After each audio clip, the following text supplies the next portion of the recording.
Have you ever missed someone who doesn't even exist? How did that happen? You ever have a super lonely period of your life and you dream you have a partner? Like they're flirty and fun and you guys are in just a normal relationship. Sometimes I dream about this girl and when I wake up I miss her so much. Of course after like a minute of waking up I snap out of it. But for those first 10 or so seconds of waking up I am truly heartbroken because I felt a real connection to another human being for once only to realize it was all fake. I'm not particularly lonely in my waking life. Well, obviously I'm a little lonely at least on a subconscious level. But the dream loneliness hits extra hard. Fictional characters that have provided me a comfort when I felt like I had no one else. I was catfished. She was perfect. Then found out it was a crazy ex with a year-long play. If only she showed that dedication when we were together. Not a person. But I deeply miss some places I've been to in my dreams. And sometimes some elements of them turn up randomly and nostalgia hits. Pretty bad knowing such a place does not exist and you can only find comfort in memories of it. Falling in love in a dream and then waking up. It's not fun. My father was arrested 7 days before my second birthday. He pleaded no contest to 3 charges and served their respective 3-year terms concurrently even though he deserved to be in prison for much longer. He had a supervised visitation when I was 5 and made it clear that he was disappointed in me. Growing up, I alternated between viewing him as a nearly supernaturally powerful monster and someone whose love I craved.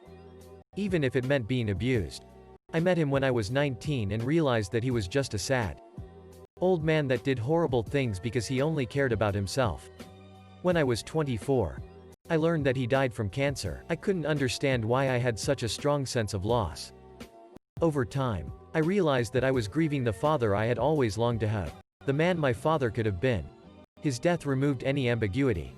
He wasn't going to magically transform into that ideal image. He was dead, and the version of him I had been holding out hope for was never alive. He blamed everything he did on his upbringing and the trauma he experienced. Trauma he revisited on his wife and his own children. I have a wife and a young daughter. I always knew his excuses were a sham. I have experiential evidence of that now. I've had an internet best friend for like 25 years. Who I never met. She disappeared at one point for like 2 years. And this was a long time ago and virtual relationships of any kind didn't really exist. So if I told people the reactions I got were literally, "You're a loser." Up to, "She doesn't even really exist." It makes you wonder what exists really means anymore. Yeah. I did write a novel once for fun and killed off one of my main characters halfway through and started missing her quite a bit in the second half of the book. It's weird how characters you basically pulled out of your ass can grow on you. When I was young, I had an imaginary older brother. I didn't play with him. But I wrote him letters. As I grew older, I would write, "Dear Jamie," letters, to relieve some stress or something. I'd write about school. About friendship stresses. I had grown up feeling like there was a brother-shaped hole in my life. I remember writing about that. It didn't make sense. I couldn't have had an older brother, my family would not have forgotten about a whole child, but I missed him. I felt his absence. I was 18 when my parents told me that I'd had an older brother, but he had been stillborn due to spina bifida complications. They had kept him a secret from us. Due to the pain of his loss. He never got a name. But James had been on the top of their list. My parents had always been startled and made uncomfortable by my letter writing to Jamie. To this day, I still miss Jamie. I guess he did technically exist in some way. But he had been gone 6 years before I was even born. Met her in a dream. I knew I was dreaming. The girl my mind made up knew it was a dream. We connected, shared the moment and wanted to be in the dream state forever. We took care of each other. Snuggled and just chilled after a while. Eventually she just sort of faded away and I knew I was about to wake up. Woke up with a wet pillow and thought it was sad that I'd have a dream like this, but kind of beautiful too. Taught me a little about living in the moment. Always have very vivid dreams. One time I dreamed I was pregnant and it felt surreal. Sometimes it dawns on me that this might be a dream. But not then. It was so vivid and detailed and such a long dream. I was pregnant with a healthy baby girl. Had a boyfriend and enough money to support a small family. Everyone was congratulating me. Everything was perfect. Then I woke up. No baby. No boyfriend. Alone in my bed at 3 a.m. My arms outstretched to hug someone. Just really I was hugging empty space. My flat stomach where my belly was supposed to be. My baby girl gone. It was devastating. Never cried so bad in my life. Dream haunted me for weeks. Tiniest things almost made me cry for 3 days. Damn you brain. Edit. Typo. Also thanks for the awards and my sympathy to all the others who lost people in their dreams or dreamt about people lost in real life. I miss the version of me out there living life and thriving without being bogged down by mental illness. Sometimes I still miss the personality that my ex made up to cover up the violent, sociopathic serial abuser underneath. Not me. But one of the most famous Reddit comments of all time is about this.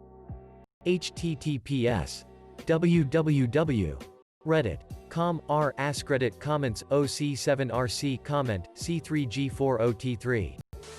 When I was around 10 years old, I cried for weeks after I decided to say goodbye to my imaginary friend. Growing up as a child, I could not make friends. Autism is a bitch. So I just made up someone I could talk to in my head. It was much like you would imagine a conversation between a ventriloquist and his dummy would go. But thinking back, that was a necessary crutch to help me put my thoughts in order and to reason things out, as well as to keep myself company. I once had a dream where I was with this girl. And I remember the feeling of being madly in love with this girl.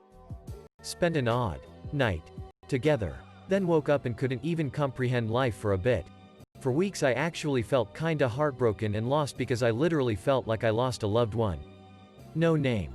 No face. Firetruck red hair. I missed my invisible best friend when we had to move because CPS came to check on my living conditions and mom grabbed me and bailed states. Turns out after I was an adult and had moved back to that area for about 30 years, my coworker and best friend was that same little boy who I had thought was invisible. And he had gone to his mom with his worries about me when we were children. He still remembered saving half of his meals in a doggy bag to feed me, taking his books from home for me to read and learn from, and gifting me his outgrown clothes. I was and probably still am in love with my middle school best friend.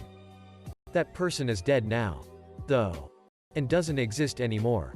Not literally dead, but not the person they used to be. The sands of time conquer all, I suppose. I miss the characters of the books I enjoyed. Mainly the reason I reread. Ang. I dreamt I had a baby daughter. Waking up and realizing I would never have the chance to see that little precious bundle grow up hurts like a motherfucker. Still does. Edit. To all of those that commented with kind words, similar stories, or hilarious bits. All of you, thank you. They made me smile. They made me cry. And they made me laugh. Sadly, I'm in the middle of some exams ATM and don't have the time I would like to leave what I feel are appropriate responses. But I will try to respond at some point if I have time. My husband and I had 3 miscarriages. While today we are living a great childless life, we still miss Lily, Paige and Ben, and the life we would have lived had things turned out differently. I missed my friend who was only hanging around with me because he wanted to screw me. 7 years of his company and enjoying our shared hobby, which distracted me from my sadness after losing my husband 5 years ago. Then he told me he always wanted to fuck me and proposed me being his FWB behind his girlfriend's back. He even told me he wasn't into our hobby. He was only doing it because he thought it was his way into my pants. Rude. So I miss him. The friend I thought I had. But who turned out to be almost entirely fictional. I made a really lovely friend in a dream named Jules. We had a really lovely day where we took a boat day tripping and it was just so much fun. He was smart and funny and kind. With a really dumb hat and big round open face. In real life I have wonderful, incredible friends. I am extremely lucky. But when I woke up it took me a couple minutes to realize that Jules isn't one of them. And I missed him so much in the same way I miss real friends I have lost over the years. A very long and vibrant dream about being pregnant, giving birth, and taking my son home. I can still tell you what he smells like. He doesn't exist. I mourned him as I woke and realized it was all a dream. It was awful, but no real long-term effects. We were getting ready to leave for vacation and I turned around to call for our second kid. Except we only have one kid. I stood there for a minute confused. I saw his face in my mind. His name was on the tip of my tongue. But he didn't exist. Interestingly enough, a few years earlier we were considering foster adopting, but the place closed. It made me wonder if that's who I was missing. They may not exist anymore. But I think they once did. When my ex and I first got together, he was so sweet and kind. He always made time for me.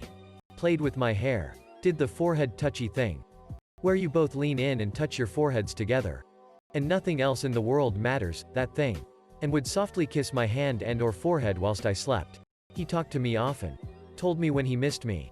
Loved me. Took me on adventures. And built a world that was worth living every moment in. But it stopped. Slowly but surely. Then, when he was breaking up with me, he all but admitted that it was an act, a lie, and that he just couldn't do it anymore. I miss that guy though. Because while it was a lie, for a moment it was the most beautiful one I was ever told.